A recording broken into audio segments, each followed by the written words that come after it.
তার রিকভারি হয়নি এবং চিকিৎসকরা তাকে মৃত ঘোষণা করেছেন। ইন্না লিল্লাহি ওয়া ইন্না ইলাইহি রাজিউন। আমাদের জানা মতো একটা নির্মল স্বচ্ছ চরিত্রের সাহসী বুদ্ধিমান ছেলে ছিল, যেমন দেশের স্বার্থে সে কখনো কারোর সাথে আপোষ করে না। তার এই মৃত্যুতে সারা জাতির মতো আমরাও গভীরভাবে শোকাহত।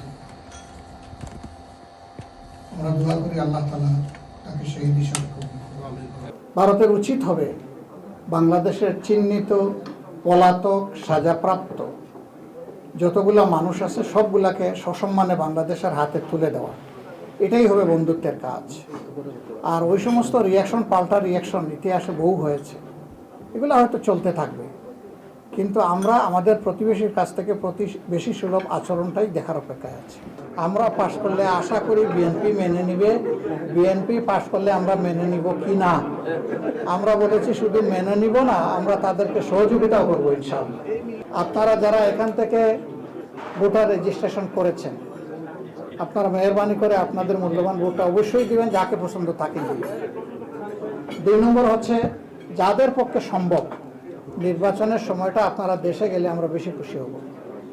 আপনাদের উপস্থিতি মানুষকে এনকারেজ করবে যে আপনারা গুরুত্ব দিচ্ছেন, মানুষ মনে করবে আমাদেরও গুরুত্ব দেওয়া উচিত। আপনাদের প্রিয় দেশকে, নির্বাচনটাকে স্বচক্ষে দেখে আসলে আপনাদের মনেও স্বাভাবিকভাবে একটা প্রশান্তি আপনারা পাবেন।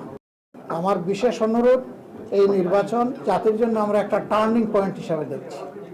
ইন্টারন্যাশনাল কমিউনিটি একই কথা বলে, দেশে বাইরে সকলের যখন একই প্রত্যাশা যে একটা ফ্রুটফুল নির্বাচন হোক, আপনাদের উপস্থিতিও কিন্তু এটাকে ফ্রুটফুল করার জন্য কাজে লাগবে।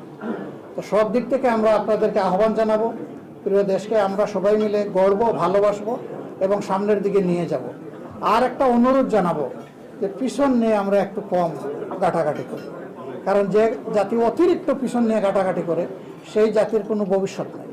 আমরা ভবিষ্যতের আশা নিয়ে সামনে এগিয়ে যেতে চাই। আল্লাহ আমাদেরকে সাহায্য করুন। আসসালামু আলাইকুম ওয়া রাহমাতুল্লাহ।